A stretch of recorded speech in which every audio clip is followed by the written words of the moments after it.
పాపం విషయంలోనైనా అంతే, నీ ప్రార్థన జవాబు విషయంలోనైనా అంతే. పాపం విషయంలో నువ్వు ఒప్పుకున్నావు, దిద్దుకున్నావు, సరి చేసుకున్నావు, క్షమాపణ కోరుకున్నావు, క్షమించాడు, వదిలేయి. దుఃఖముఖిగా ఉండటం మానే, వేదన మానే, అయిపోయింది. ప్రార్థనలో కూడా నువ్వు అడిగిన అంశాలు దేవుని ముందుకు వెళ్ళినాయి.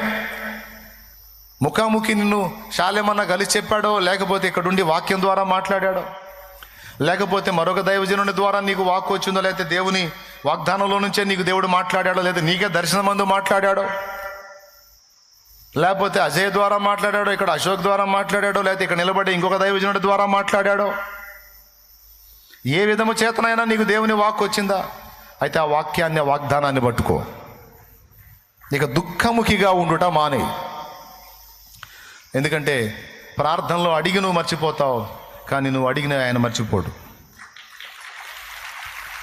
ఎందుకంటే ఆయనకేం అల్జీమర్ లేదు.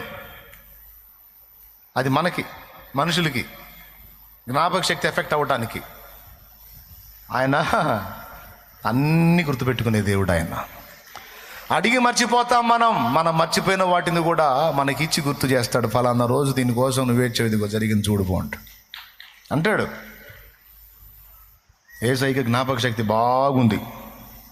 దేవునికి స్తోత్రం. ఆయన మర్చిపోయాడని నువ్వు అనుకోవద్దు, మరువడు. పిలిచిన బదులిస్తాడు యేసు దేవుడు, ప్రార్థనలు వ్యర్థముగా పోనీయడు. పిలిచిన బదులిస్తాడు యేసు దేవుడు, ప్రార్థనలు వ్యర్థముగా పోనీయడు. ఆలస్యమైన ఆయన చిత్తమే, ఆలస్యమైన ఆయన చిత్తమే, ఏది జరిగినా మేలు కోసమే, ఏది జరిగినా మేలు కోసమే. పిలిచిన బదులిస్తాడు యేసుదేవుడు, ప్రార్థనలు వ్యర్థముగా పోనీయడు. దేవునికి స్తోత్రం.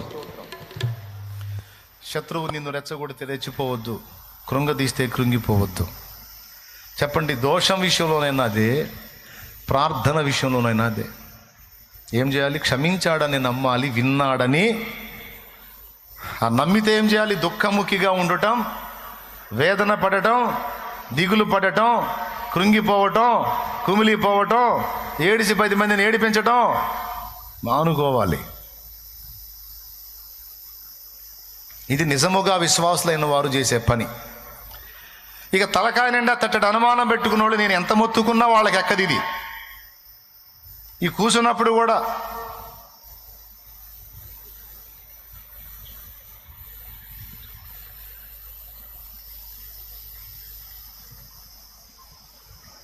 ఈ ఫీలింగ్ అంతా ఇంత తగలబడిద్ది. అంటే ఏం తెలుసు ఆ ఫీలింగ్ అర్థం? ఏందో వచ్చాము చెబుతున్నాడు, మీ కర్మ, నేనేం చేసేది?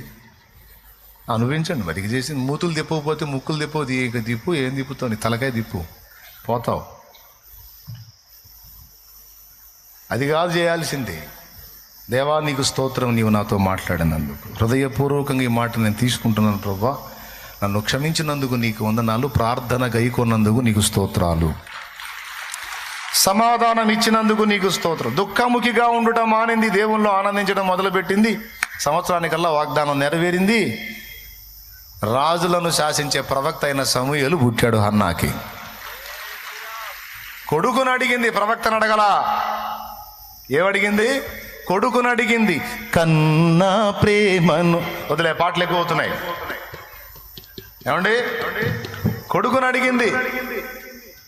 దేవుడు ప్రవక్తనిచ్చాడు. కన్నా ప్రేమను ఇమ్మని సోదరి హన్న విన్నవించగ దేవుని,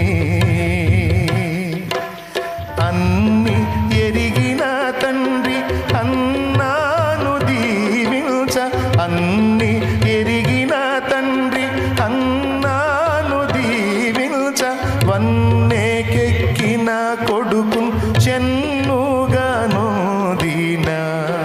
వన్నెకెక్కిన కొడుకు. అయ్యా గొడ్రాలు గొడ్రాలు గొడ్రాలు అంటున్నారయ్యా.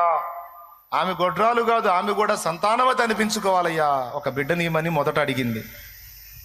తర్వాత ఒక కొడుకునివ్వవయ్యా, నీకే ఇస్తాను అడిగింది. ప్రవక్తని అయ్యా అనలా, పండితుణ్ణి అయ్యా అనలా, పెద్ద యోధుణ్ణి అయ్యా, రాజుని అయ్యా అని అడగల. కొడుకుని అయ్యా నీకే ఇస్తానంది. దేవుడు తనెంతో ప్రేమించి ఇష్టపడే ప్రవక్త యగు సమూయేలుని ఆమె కడుపును పుట్టించాడు.